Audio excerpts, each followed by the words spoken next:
Hi there, and welcome to episode 6 of the Nova Scotia Kitchens podcast. It's the first field trip episode, so exciting, on Eric's lobster boat.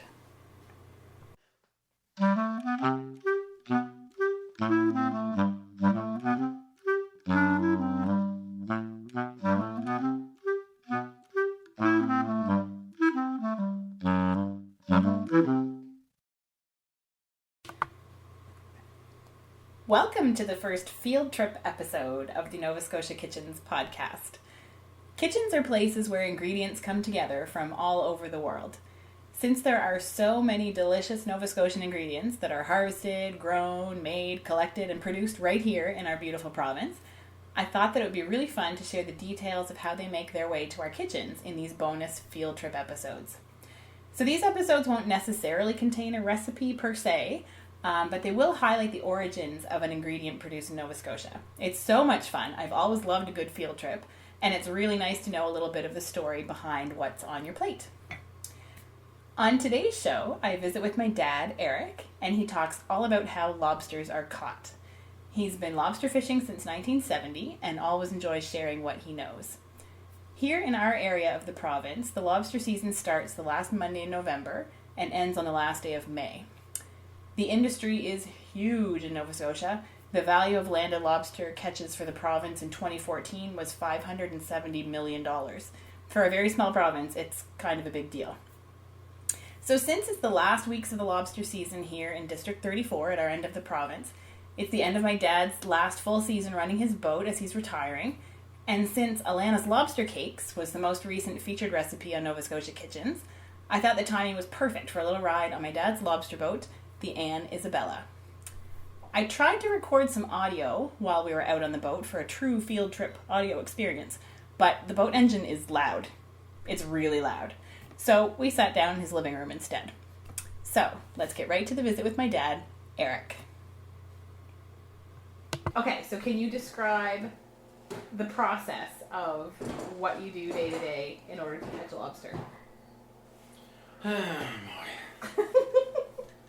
Well, when we go out every morning, we have 400 traps in the water, and most are on trawls. Most of our trawls are from 10 to 15 pots. A trawl is just a line of rope. Yeah, and there's a trap around every 100 feet. So if it's dark, we go to our GPS numbers and put our spotlight on and find our balloon and start hauling. Each trap comes in, and we land one trap, it goes back, and the two helpers clean out the lobsters, the crabs, put new bait on, take the pot back around the boat, and the whole time the rope's still coming to the next trap. So by the time they get one trap done, the next trap is waiting usually for them. And at the end of the 15 pots, we have a big pile of rope and 15 traps in reverse order. So then we turn the boat around and shoot the trawl back out. If it had lobsters in it, if it was a poor trawl, we might move it a little ways. But then we shoot our pots back in the water, and then we go to another trawl. And we have from 30 to 35 trawls scattered over 3 or 4 miles ourselves. Some boats go 30 or 40 miles, but we only stay close to land. So it takes us about 10 hours to haul all our traps. And in the fall, we might get 4,000 pounds in a day. And in May, after 5 months of fishing, right now we're getting around 400 a day, which is still good considering we've been fishing in the same spot for 6 months. So the season will be over the end of May, and then everybody will be off till next fall. So we use 500 or 600 pounds of bait a day, kayaks, herring, whatever. Mostly herring and mackerel and kayaks, and redfish cuttings. That's the redfish and haddock that the fillets have been taken off of. We buy back the waste and we pay more for the waste than the fish plant pays for the fish before they take the fillets off it. So, they get a good deal. Yeah. So anyhow, we do that 10 hours a day, and every day it's fine. We go out, maybe 100 days for the 6 months would be 80 to 100 days for the 6 month season would be the normal. In the winter, you only go once or maybe twice a week because of bad weather. But in the spring, when the water warms up, the lobsters are more active, and by the middle of March till the end of May, we usually get out 4 or 5 days a week. So after you catch them and you bring them into the wharf, then what happens? They band the lobsters out of each pot. Well, actually, we put them in a box of tubes, each one, and then when the trawl's done, the guys put the rubber bands on them and then put them into a crate. So right now we're getting like 4 crates a day. So when we come in, the truck on the wharf heists out our crates and weighs them, and they heist back down our bait for tomorrow and anything else we need. So then we tie the boat up and we have our bait in and our anything else we need, and we tie up and go home. And right now we're leaving the wharf around 5 in the morning, and we get in around between 2 and 3. That's a normal day. In December we go whenever. We go all night sometimes. Stay up all night. Because that's when the lobsters are the most plentiful, and every few minutes is worth a lot in the fall. The first 3 weeks of December you make about half of your season as far as what money you make. So you don't want any problems in December. This time of year, if you miss a day, well, that's okay, because the pots will have more in them the next time you go out. So when you come into the wharf and they take the lobsters, that's different people have different buyers that buy the lobsters from them. Yeah. And so then what happens after that to the lobster? Well, they mainly, as far as I know, ours go to Bobby Newell's in Yarmouth. He has a place there that holds, I believe, 600,000 pounds. It's at least that, if not more. So we sell them to the buyer here at the wharf. They go to Bobby Newell's big plant. And then there are 4 big buyers in the world. So Bobby Newell would resell them to one of them. So they're the 4 that sell worldwide. So there's like 3 steps. The local guy on the wharf, Bobby Newell, who would buy from maybe 50 boats around Yarmouth, I'm guessing. And then they send transport trucks mainly from the States, and they load like 40 to 50,000 pounds on a truck, and they'd go to Boston or New York. Or they might go to Halifax and go on the plane to Europe. China and Korea are the big markets now. In the fall, they were sending 90,000 pounds every week to Korea, 45,000 kilograms on a special plane. They were bringing one plane just for lobsters. So 90,000 pounds a week were going to Korea. And I'm not sure how they get their lobsters from here. Like they have to be packed into boxes with seaweed and chilled water and so on to be on the plane. With seaweed? That's their kind of... They used to use seaweed. I'm not sure right now, but if you were buying a dozen to send to a relative somewhere, that's what they would tell you to do. Put a little seaweed in the box. You wouldn't want it to weigh too much on the plane, of course. Yeah. So I'm not sure whether they would take a transport truckload of our lobsters to Halifax, and then I'm sure that's what they do, but I'm not sure of that. Then they would repack them at a place in Halifax, and in these containers or whatever, so that they're all ready to. I've seen it on TV where they load the pallets. Oh yeah. They're all done up in boxes. I don't know, 30 pounds and done up with plastic wrap, and they show the forklifts run into the plane with load after load of pallet, because they've got to load them quick. And I guess because they're sending them fresh, right? Yeah, so they're alive and they're in the boxes. So how long can they stay? Well, the right temperature, they can live quite a long time, but they don't want any heat or any cold. And now China's the big customer. 5 years ago, we could hardly sell them, and now China's paying. They want all they can get, I guess. They used to buy them from Australia, and they don't have any claws there. What? The lobsters in Australia don't have claws. Really? Same as Florida, the spiny lobster, they don't have claws. Oh. They're more like a shrimp sort of thing? Yeah. Do they look like a big shrimp? Yeah. Oh. So China is used to buying theirs, and They didn't know what ours were with these funny looking claws on them. Best part. Until they got used to, until they got used to them. And now, of course, we have probably 100 times the supply that Australia and Florida, they only, they don't catch that much anyhow. So we have the big supply, the Maritimes and Maine and so on. So we can supply big markets more so. So you were saying that when you're going to go out to haul your pots, you follow your GPS coordinates. Right. So what other equipment do you have on the boat, like for technology kind of Well, stuff? we have a plotter, which is like a television screen. And when we dump a 15-pot trawl, which would be, let's say, 1,500 feet long, I press a button when we dump the first pot, and I press the button when we dump our last pot. And I draw a line on the screen. And there's a button on the machine that there's an X on the center of the screen.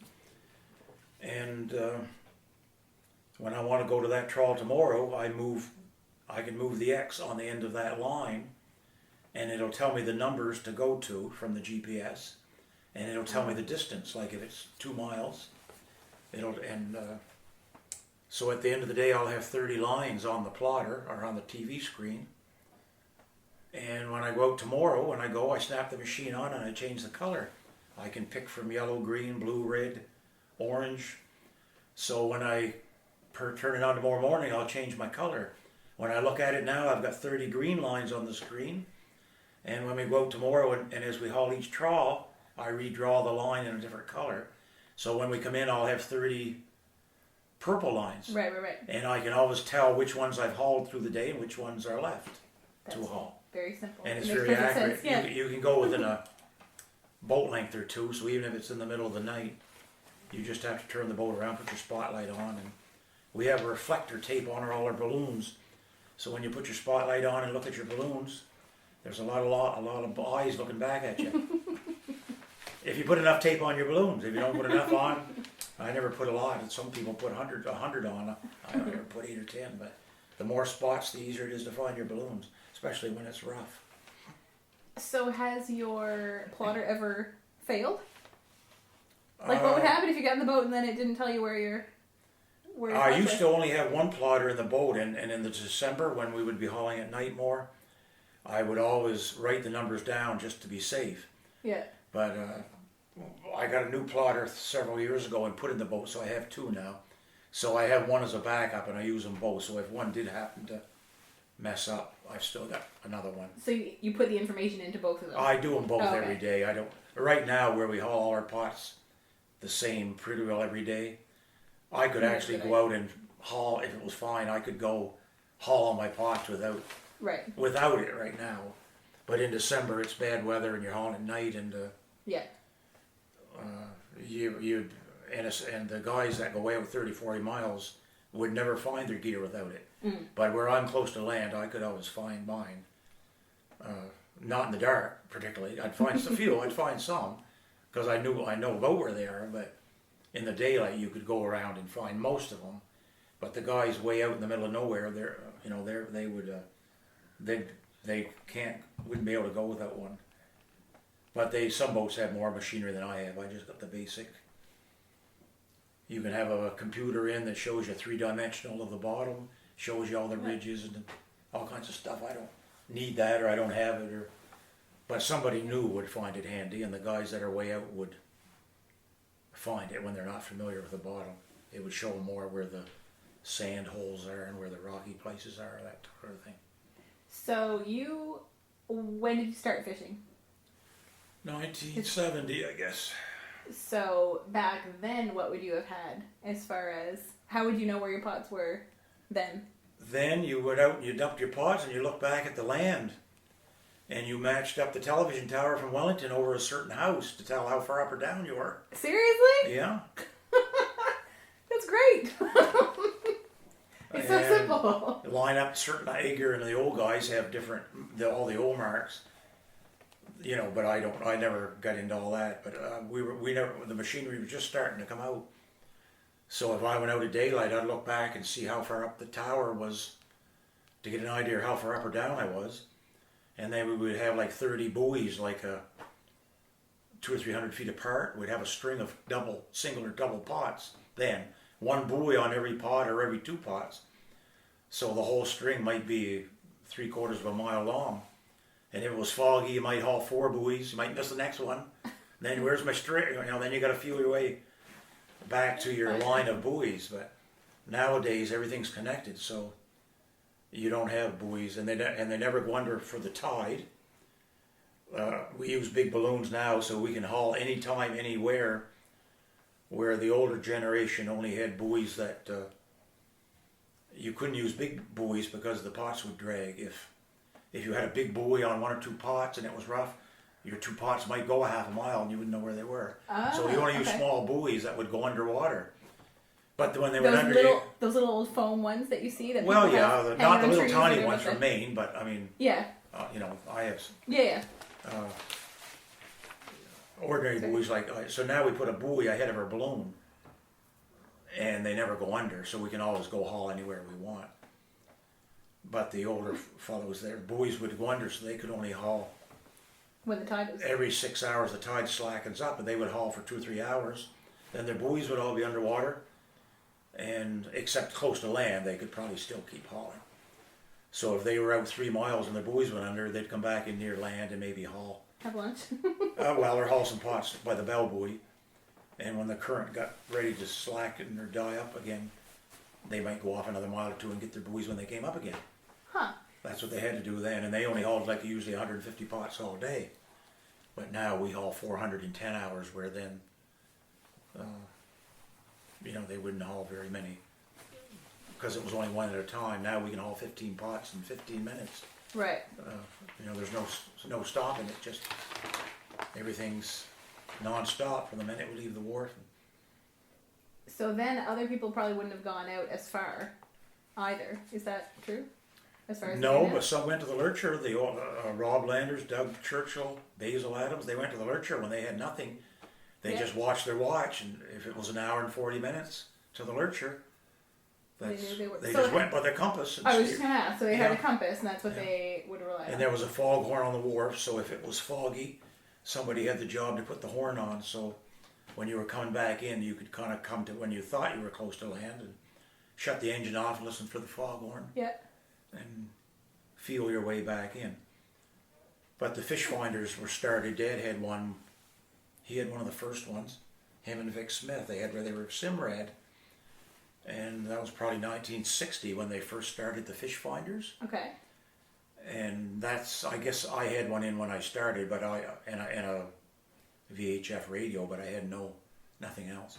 But pretty soon everything was radars and everything was coming then.